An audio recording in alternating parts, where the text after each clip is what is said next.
attendees are in listen-only mode. I want to welcome everyone to today's webinar, Introduction to Produce Safety. It is the second of two webinars that introduce general food safety principles for a fruit and vegetable farm, including microorganisms that are of concern in fresh produce, the common ways produce is contaminated, how contamination is spread, and basic strategies to prevent and reduce exposure of produce to microorganisms, human pathogens. This webinar is part of a series of food safety webinars coordinated and conducted by the Indigenous Food and Agriculture Initiative to help Native American farmers, ranchers, and food producers to begin to understand the importance of food safety and what is necessary to reach compliance under the Food Safety Modernization Act. Attendees will learn about produce safety, food-borne pathogens, worker health, wildlife, land use, post-harvest handling, and legal issues associated with food safety in Indian country.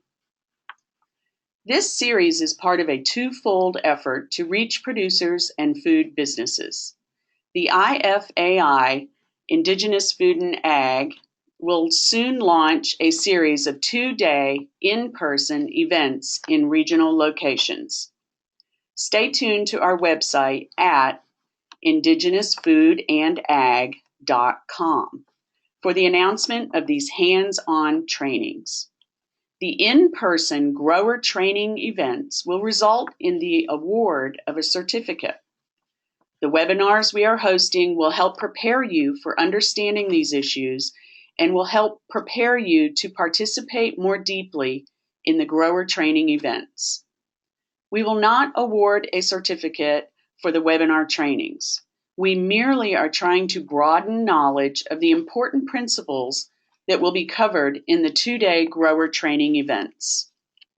If you look at the handouts section of your control panel, you'll see a flyer that contains all the information you'll need to join other webinars in this series.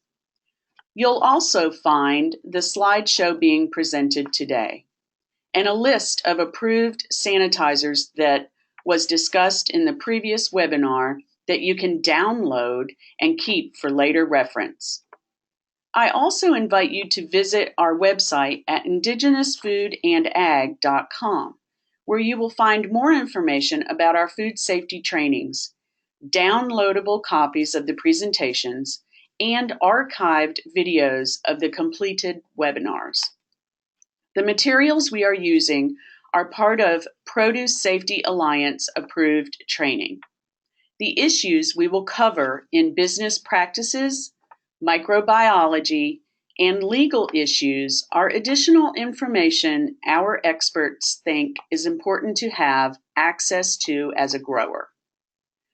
All attendees will be muted during the presentation.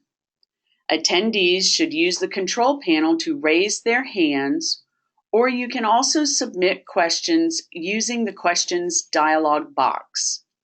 Our presenter will answer questions at the end of their presentation.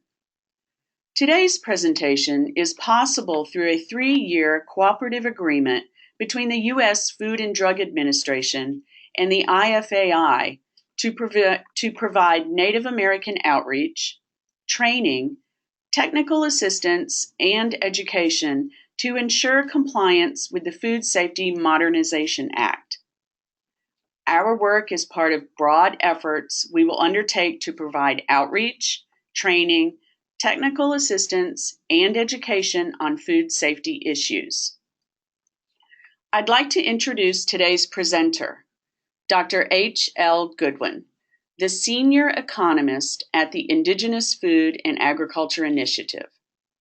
Dr. Goodwin is a professor and poultry economist at the University of Arkansas in Fayetteville, a senior economist at the Indigenous Food and Agriculture Initiative, and the Director of Student Networking and Curriculum Enhancement for Bumpers College. He joined the faculty of the University of Arkansas's Center of Excellence for Poultry Science in Agricultural Economics and Agribusiness in December of 1997. Prior to joining the university, he was the Agricultural and Food Systems Policy Advisor to the Minister of Agriculture in Slovakia and a Fulbright Scholar in Czechoslovakia. He was faculty at Texas A&M's Department of Agriculture Economics and served as the Associate Director of the Texas Agriculture Market Research Center. He received his PhD in Agricultural Economics from Oklahoma State University in 1982. Dr. Goodwin has been involved for many years in food safety training.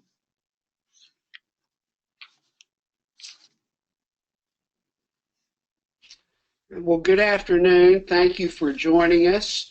Hopefully it's as lovely where you are as it is where we are. We have an absolutely perfect day. I'm going to begin by giving just a brief review of a few key principles in our introduction to food safety. And I'm starting out with the conditions for bacterial growth. While I have this slide on here, I will mention that most of the Food Safety Modernization Act is geared toward managing and controlling and even preventing contamination of fresh produce. The three basic types of pathogens that would be problematic for fresh produce are bacteria, viruses, and parasites. As we covered last time, by far the most dangerous human health component of this is bacterial contaminants, pathogens. And so what I'm going to do is start off talking about the principle of Fat Tom. Now, if you try to make Fat Tom out of the letters there on the screen, you won't be able to because Fat Tom is the vernacular for the 6 principles that determine how rapidly bacteria actually grow. F is for food. For any bacteria to grow, there has to be a food source.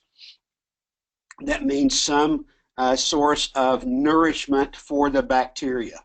And I will say that the primary bacteria of interest in food safety based on based on illnesses and occurrences of severe illness are E. coli, Salmonella, Listeria, and Clostridium.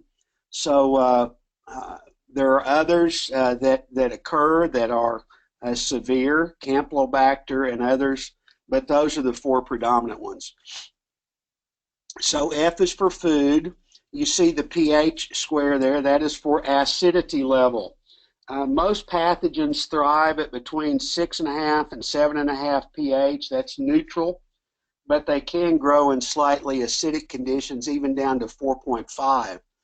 That's one reason why any of you that are familiar with fermentation as a method of preservation, the pH level needs to be below 4.5 because that inhibits and in many cases prevents bacterial growth. The first T is for is for time, and to reduce risk, we use cooling and move product quickly out of the field to a covered location. We clean them frequently to prevent a buildup of bacteria and biofilms. Now, biofilms, if any of you have ever looked in the bottom of your pet's water bowl or around the stopper of perhaps your bathroom lavatory, and sometimes you see a little cloudy, slimy substance there, that's biofilm. And essentially what that is a layer upon layer of either living or recently deceased bacteria that produce a barrier such that it can't be penetrated. And so we'll get into this in a little bit in our some of our review about the difference between cleansing and sanitizing. But right now I would just say that that has to be broken up and broken through with abrasion, some type of cleaning activity. Then it can be sanitized, which is the removal of the bacterial presence. The next thing we have to consider is temperature. That's the second T in Fat Tom. Most pathogens grow best between 41 degrees and 135 degrees. So we have to keep produce 40 degrees or less and maintain this cold chain to deter and slow pathogen multiplication rates. Some pathogens like Listeria, which is a real nasty one, actually it's the toxin from Listeria monocytogenes that is the culprit to severe health consequences. But these pathogens can even multiply in temperatures cooler than 40 degrees, so maintaining sanitation practices and keeping that produce at the proper temperature is really important to reduce the risk. The O in Fat Tom is for oxygen. Many, in fact, most pathogens are aerobic.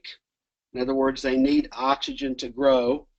Clostridium botulinum, or botulism, as we think of. And this, by the way, is the Botox that people now are getting injected to reduce wrinkles. I never thought I'd have botulism injected on my face. I haven't, but some people are.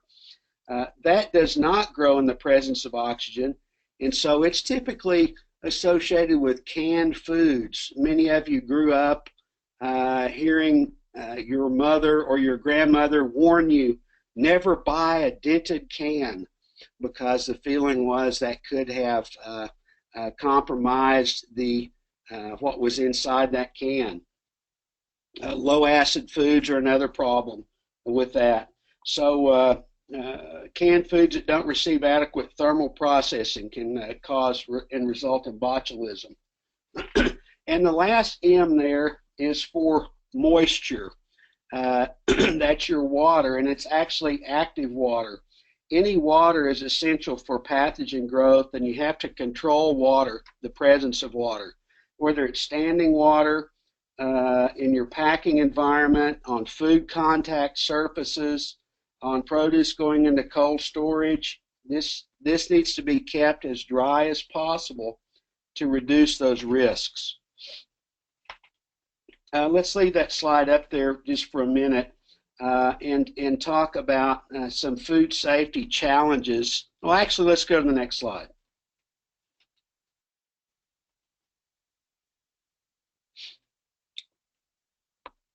Let's look at some produce safety challenges. Many of the fruits and vegetables are consumed raw, and as we covered in the previous seminar, and as is covered in our PSA material and the FSMA guidelines, there are many foods, many produce items that are not covered under FSMA, but the ones that are largely consumed raw do not have a kill step. In other words, the bacteria are not subjected to heat to the point that these bacteria would be killed off. You couple that with the fact that contamination events are sporadic and can actually be spread from one piece of produce to the other in the packing process. You've got rough surfaces on a lot of your produce, scars, blemishes that allow bacteria and pathogens to remain, and they can multiply on these surfaces and in wounds and continue to multiply and reach critical levels. So those are some of our product safety challenges. Okay, next slide, please. So I talk about contamination. What are some contamination sources? Anything or any living being that touches the produce while it's growing or while it's being harvested or after it's harvested is a contamination source. And one of the main ones of these is water, but we'll proceed through these as in the next few slides.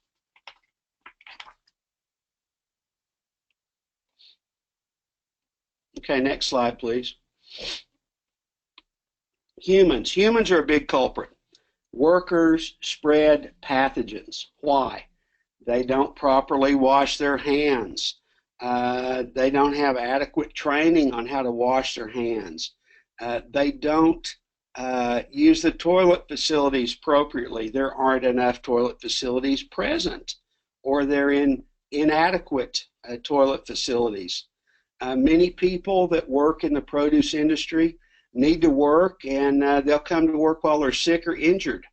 And this is not good. If you're ill, you're spreading pathogens, either virus or bacteria.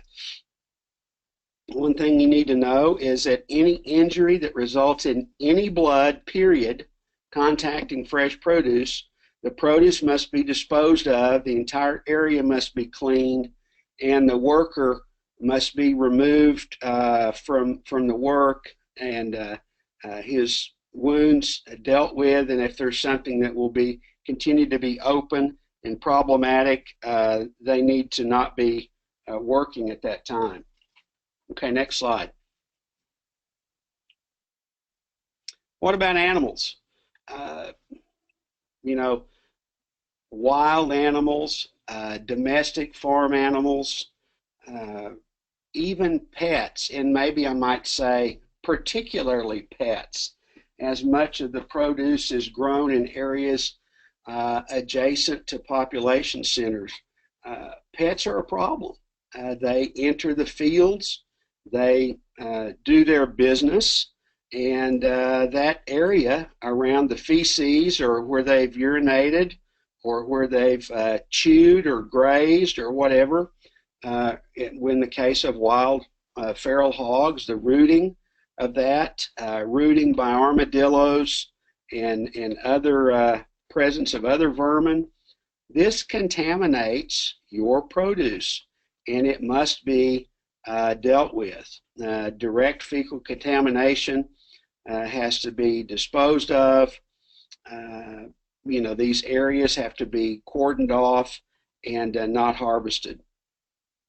The other thing that many times we don't think about is animals contaminating the water source through drinking or through excretion of body wastes into these water sources. And manure runoff can contaminate fields and water sources and crops. There is a complete module in the 7-module training on water. So that'll be covered in great depth. Okay, next slide, please. Just a little bit about water.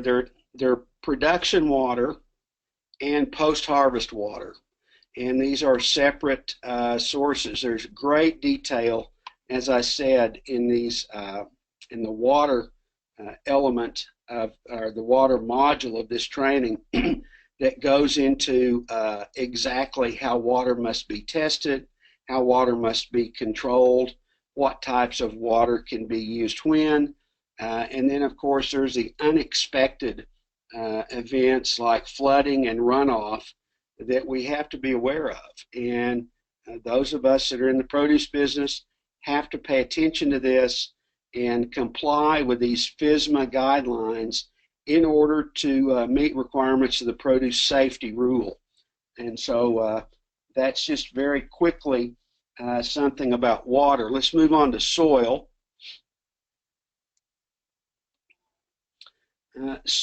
Contamination spread in soil largely through soil amendments, raw manure, compost, other kinds of amendments that are not properly handled and supplied. And so there's a whole guideline for this. You see in the picture a manure spreader in a field. This cannot be done close to harvest. It has to be done properly. In the case of anything containing animal waste, it must be have proper composting and proper treatment. Improper storage, you know, rats, lizards, etc., love to get into these compost piles and manure piles, and of course they spread pathogens which multiply happily in the fat tom existence of these manure piles. Wind spread is something else we don't think about. and then cross-contamination because you improperly sanitized your equipment, your tools, and any of your harvesting processes. So that deals with the soil. And the last thing we'll review is cleaning and sanitizing.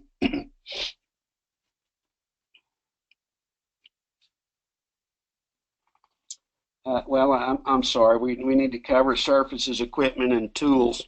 It's pretty self-explanatory. Anything that contacts produce can harbor pathogens. And you really have to be aware and careful on how all your surfaces and your tools and anything that contacts the produce is kept. This is a particular problem in sorting, grading, and packing.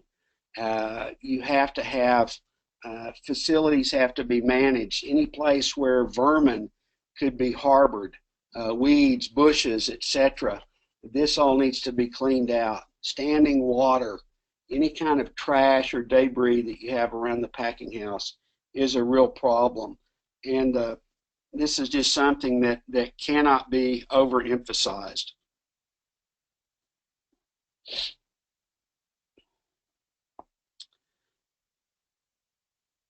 I want to draw your attention again to the orange point down here at the bottom. You cannot sanitize a dirty surface. Cleaning always comes first. So cleaning is just physical removal of the waste, the dirt, whatever is on the surface. And then sanitizing is using a sanitized product to reduce or eliminate microorganisms. And I'll point to your handouts there. Again, the list of approved sanitizers is in a PDF file.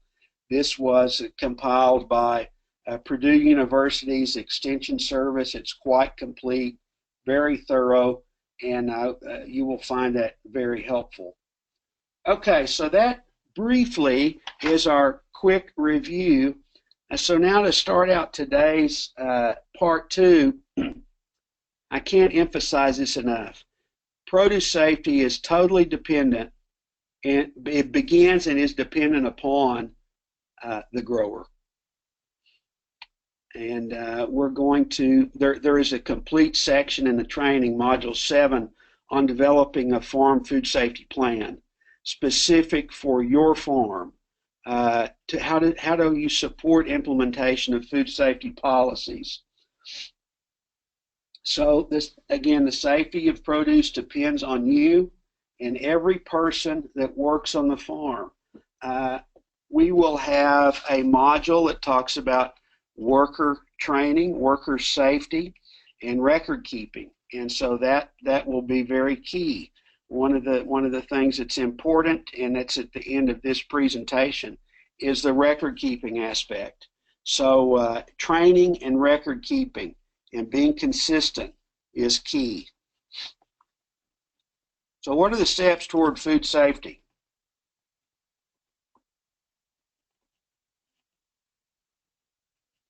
Here they are. First, assess your produce safety risk. And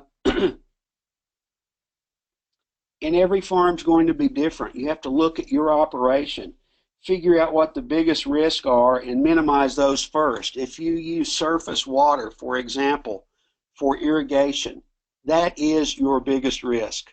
So your first thing that should be dealt with is your water, your water that's used for production, how to sample it, how to make sure it meets the requirements of FSMA as far as quality. After that, you can begin to look at other things, but that is your first criteria in the example I just gave you. Then you have to implement practices that you've identified. I mean, we can plan all day, but if we don't implement, we haven't gotten very far. You know, for example, if you have let's just say you have an organic operation and you utilize compost that contains animal manures, your workers should be trained very specifically on how to monitor and make certain that the compost heated to an appropriate level such that the pathogens have been eliminated in there. So implementation of practices. Then monitoring the practice. We need to monitor how we implement this to make sure things are getting done and being completed correctly.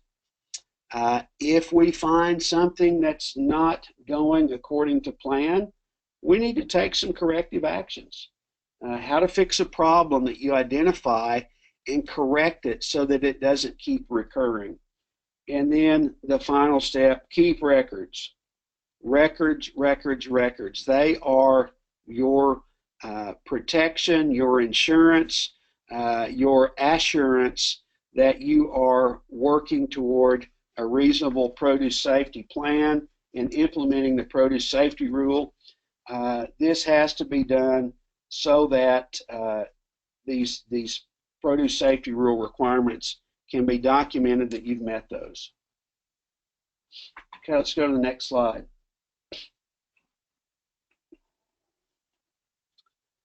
So first, assessing risk. Your farm and your farm practices are probably unique to your specific situation. It's good to lay out a map, have your fields broken up, know what your farm fields are, know what's happening in your land adjacent to you that may represent other risks to crops. Now here's a big one, fecal contamination risk from domesticated or wild animals. We spoke of that earlier. That will be a risk. Unless you're growing something in a greenhouse, you're going to have contamination from domesticated and wild animals, and there's an entire section on this that we will cover, an entire module later in our training. Use of water and manure in crop production, we've spoken about that. If you use manure, if you use water that is not treated, you need to be monitoring that and documenting that the requirements are being met. Worker training and hygiene programs and hygiene programs in facilities. We've already talked about that. You must have adequate number and type of facilities for your workers. We need to pay attention to how you grow, harvest, pack, or hold produce, how you deal with the tools and equipment, and then also at least take account of atypical kinds of situations. If you're in an area that's prone to periodic flooding, that needs to be part of your farm practice assessment. If you're in the Lubbock, Texas area, I'm doubting you have to worry much about floods. If you're in Louisiana, it may be a different story. So this will be peculiar to your operation. So here's the second step, implementing practices to reduce risks. The key is preventing contamination. Why? Because once something's contaminated, you can't reliably remove it. So our efforts in our farm food safety plans are focused on prevention of contamination. We need to look at the ones that have the biggest risk first and deal with those.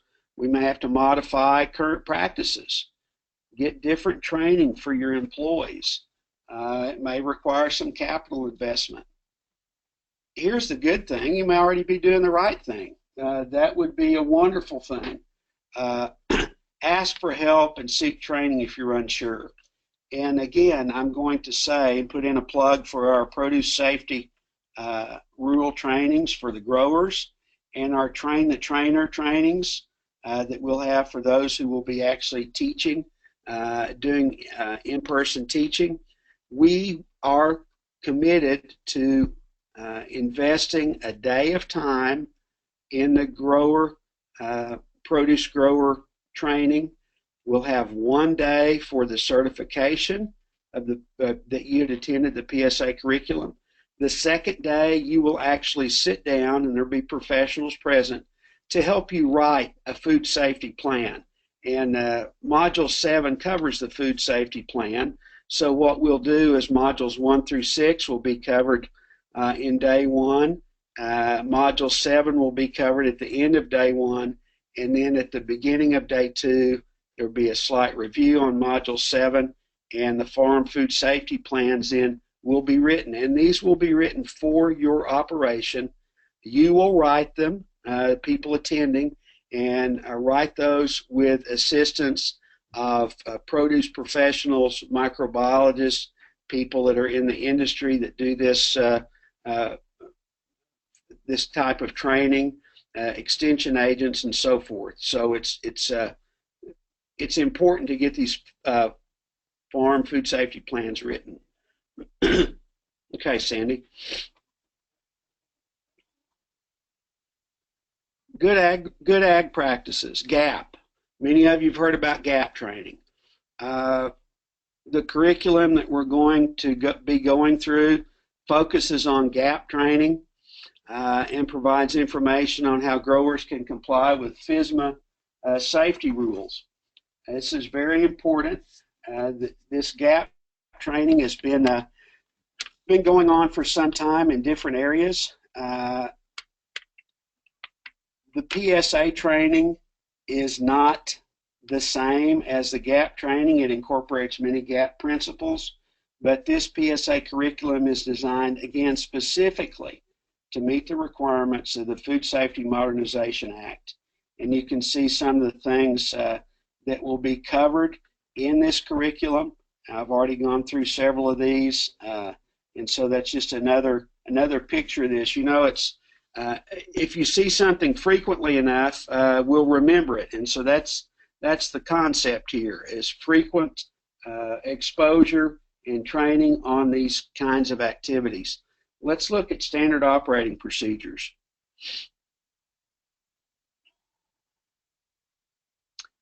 What are your SOPs? They're written documents defining how to complete a specific practice, and they should include step-by-step instructions.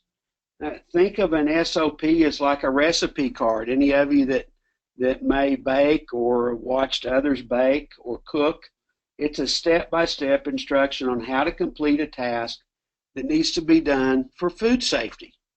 And it includes where supplies are located, how those supplies should be used, how to complete the task. And it also, one thing and how the task should be done. And one thing we need to think about is it's good to practice writing these SOPs. That can be a great learning experience and help you refine the instructions. Why is this important? Because you may not be the only person doing this. In addition, if there's a problem and somebody wants to see what your procedures are, you've got it written. You can show them what it is. Maybe there's something you need to alter in that to get the job done properly. But having a written SOP and giving it to someone who's never done that task before, if they can pull that off, then you know that your person helping you on your operation, whether it be a family member or a hired worker, can be relied on to implement an SOP that will enhance food safety in your produce business. Okay, Sandy, let's go to monitoring. It's important to monitor this stuff. Why? It allows you to verify practices are being completed properly. We need to know what the efficacy of this is. Monitoring appears in every module. Every module has monitoring training that you will do. So what activities should be monitored on the farm? What monitoring is required? So you'll make a list and we'll go through those. You'll be required to monitor, required monitoring practices will be covered throughout the course. So it'd be good to just think about the monitoring at each step. Here are just a couple of examples of when it might be useful. If you are getting high generic E. coli or Escherichia coliform counts in water test results, that's a problem. And it's something you can address before it becomes a food safety issue. if there's a lot of animal intrusion and fecal contamination, rooting and so forth. That's something that you can try to manage before it contaminates your produce. What kinds of things can result from improper cleaning, dirty equipment, dirty tools, improper sanitation in the packing shed. So monitoring these kinds of things can help you catch problems before they occur in food safety on your produce and you have to dispose of produce itself. Okay, Sandy. What about corrective actions? Many of these things you can come up with before there's a problem. For instance, negative consequences for workers who don't follow practices. So you can, like too little sanitizer added to the wash water. These things can be monitored. One thing is for sure, if you're using a sanitizer and it says to use 1 cup per 10 gallons, or 8 ounces per 10 gallons of water, don't use 6 and think you can stretch it. Use how it's recommended. Recommended use is necessary for the sanitizer to achieve what happens. Here's a picture here of a porta potty that's tumped over. What are you going to do when that happens? Have a plan already pre-thought out. You know it's likely to happen. We had a storm here in northwest Arkansas on Monday. I guarantee you if anybody had any portable toilets, they were tumped over. We had 75-mile-an-hour winds. Have a plan for that. It's likely to happen. You can fix problems that are identified during monitoring, like restocking toilet and hand washing facilities, retraining supervisors or farm workers. Every time somebody leaves and somebody else new comes in, they need to go through an orientation and a training process because they're going to need it. When supervisors change, you need to train those supervisors, and they need to be linked up with their farm workers that are under them. You can have a plan, for instance, to restock your toilet and hand washing facilities every other day, or whatever your monitoring reveals. But these are things that you can plan ahead and actually do. Have short-term sanitation programs and long-term equipment changes that will also address sanitation or cleaning issues. So corrective actions are very, very important. If you realize, for example, that over a 2-year period, you're going to get deterioration in a packing table such that the surface becomes unsmooth and is likely to nick produce or harbor pathogens, it's time to replace that equipment before it's a produce problem and a food safety issue. So these are kinds of things, that corrective actions that you can plan on ahead of time and fix that in your budget, have the resources available to take care of that, because it is part of your production process. Here's everyone's favorite thing to do, record keeping. I remember growing up on the farm, our record keeping consisted of throwing our receipts in a boot box, and then about March, Mom and Dad would sit down and my dad would say, ask my mom to go through all this stuff, and then she'd start fussing. We need to keep this organized. And so I don't know if that strikes a chord on anybody, but certainly I'm telling off on myself, but that's not the way to keep records, particularly if you are looking to be in compliance with the Food Safety Modernization Act. You need record keeping that documents practices, that documents when you monitored, what the results of the monitoring were, and what corrective actions were taken. There are templates available, and when we go through these trainings, we've got some of these that we'll include and pass out, and we'll take a little time figuring out how to fill these forms out. One thing's for sure, if you have a form there that's handy, you're apt to fill it out. If you have to make one up or go look for one, it may not happen. I mean, I've been around a while, and the easier paperwork is made available, the more likely you are to fill it out. It has to be convenient or it won't get done. Have your record keeping logs near wherever they're going to be used.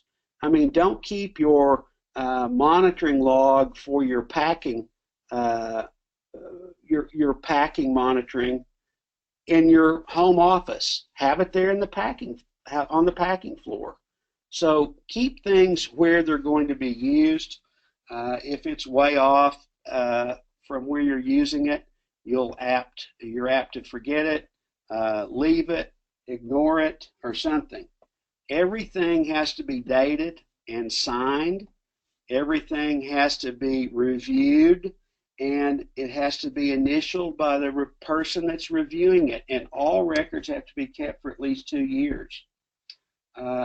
These logs need to be reviewed.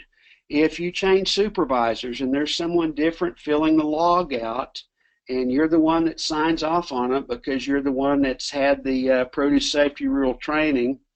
By the way, there has to be at least one person in your operation that's certified, have gone through the produce safety rule training. Then you need to make sure they're consistent, because when you initial that, you're saying that the records are valid, and we want to make sure that that happens appropriately. Okay, Sandy.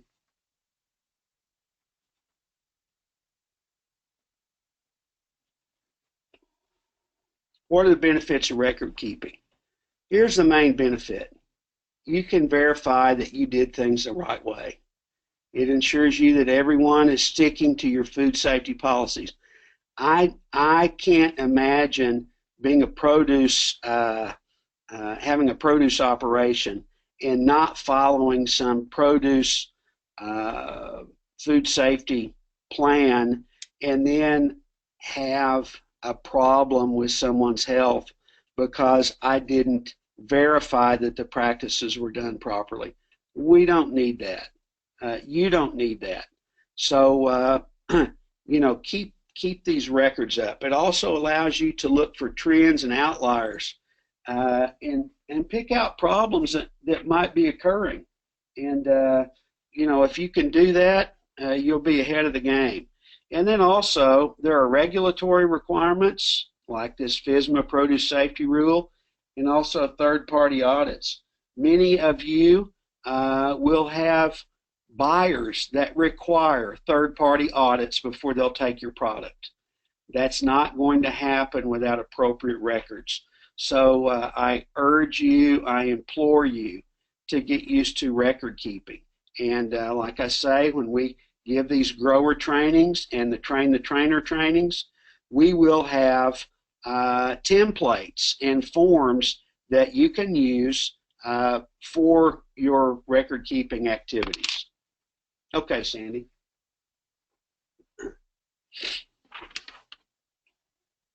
These things don't have to be fancy. They can be handwritten, or they can be, if you're attached to a computer or using a cell phone, there are all kinds of ways to enter this stuff. But invest in tools that make it work.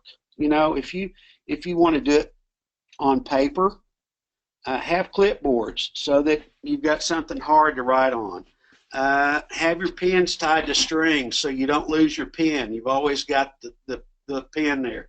Put the things in plastic sleeves so that they don't get wet and the ink doesn't run.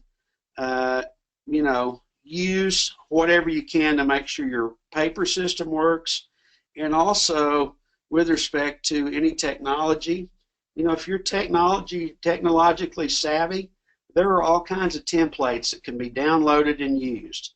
So you can make this record keeping as simple or as sophisticated as you want to. The key is make it work for you, make it work for your operation, and make certain it's done consistently and appropriately. And it won't matter whether it's on a phone, an app, a laptop, or a clipboard.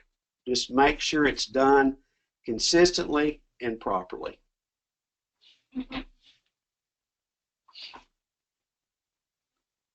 What are some tips? You have to have a system that makes sense for the workers. When the tasks are being done, when does it need to be recorded? Whose job is it? This all needs to be spelled out and very plainly. How often does it need to be done? Should it be done every hour? Should it be done at the end of a shift? Should it be done twice a day? What do you want done? And make sure you get that system down. They need to, the workers need to know that supplies are available where the task is being done to complete the records and make that easy.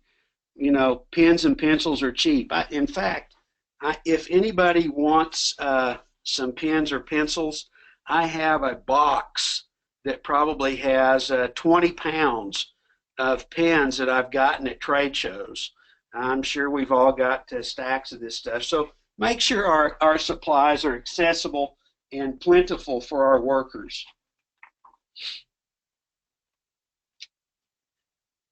Here's the big deal. Have a farm food safety plan.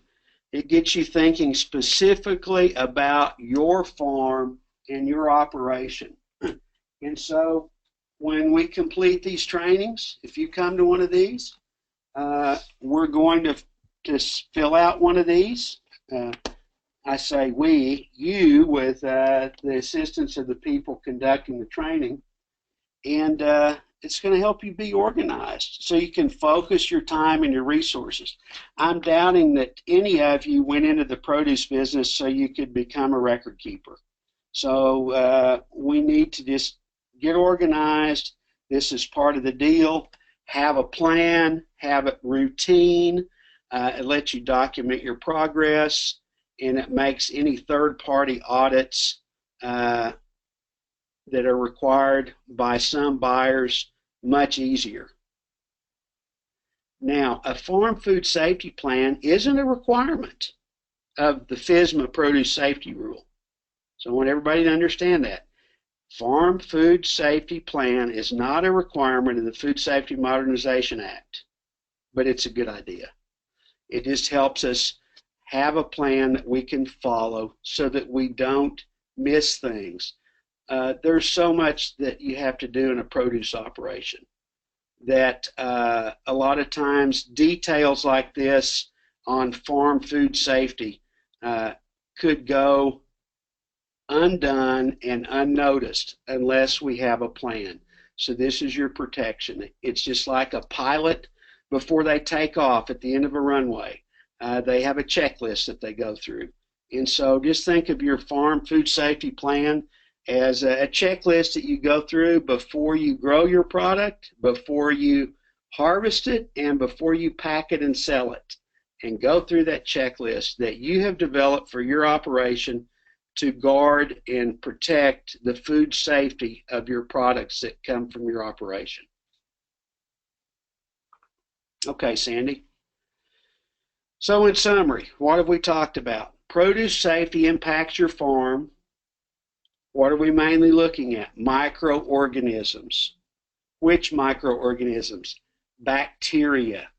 About 95% of all serious illness, hospitalizations, and 95% of any deaths. And there were 65 deaths, I believe, last year attributable to bacterial contaminant or to food safety problems. 95% of those were bacterial in origin. So that's what we're looking at.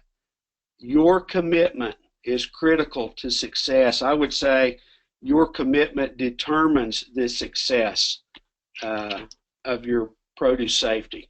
What does it include? Assessing the risk, implementing practices, monitoring, using corrective actions when there's a problem, and keeping records to document and verify all those previous 4 steps.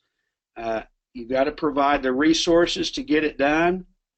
And if you have a farm food safety plan, it can guide your produce safety efforts.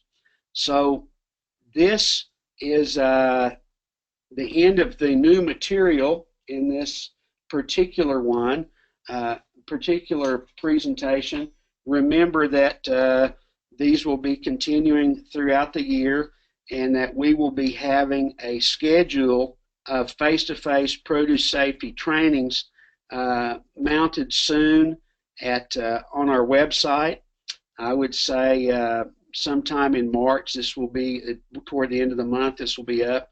We know our first training will be at Downstream Casino, hosted by the Quapaw Tribe in Quapaw, Oklahoma, and that will be April 24 through 26. It's a train-the-trainer operation. We will be looking at training Intertribal Ag Council representatives, FERTEP agents, and tribal leaders that deal with produce business for their tribes. So, Sandy, that's the end of my presentation. I'm happy to field questions if there are any.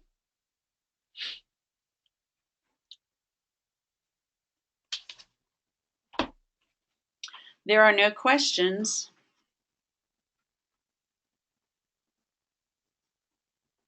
I would like to just remind you to look at the FSMA webinar flyer. It's a PDF in the handout section. We also have a PDF of this presentation and the one from last time, and again the list of approved sanitizers. When is our next webinar, Sandy?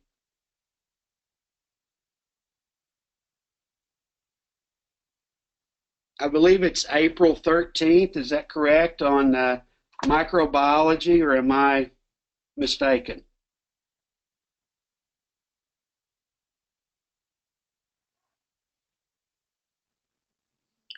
I'm looking it up.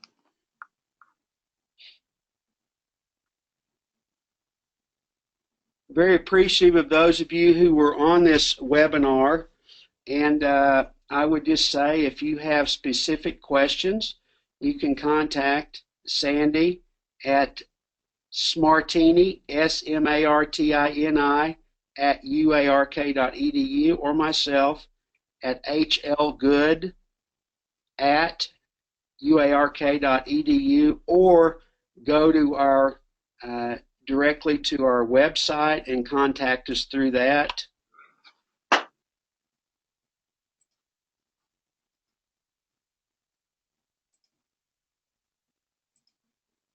Do we have a schedule there, Sandy, or for our next one? I'm pulling it up.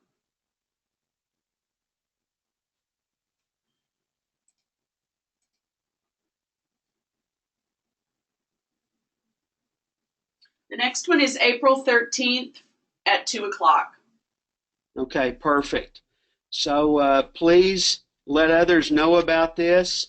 And our website, Sandy, if you'll repeat that for everyone, so if they want to contact or look on our website for other information. indigenousfoodandag.com.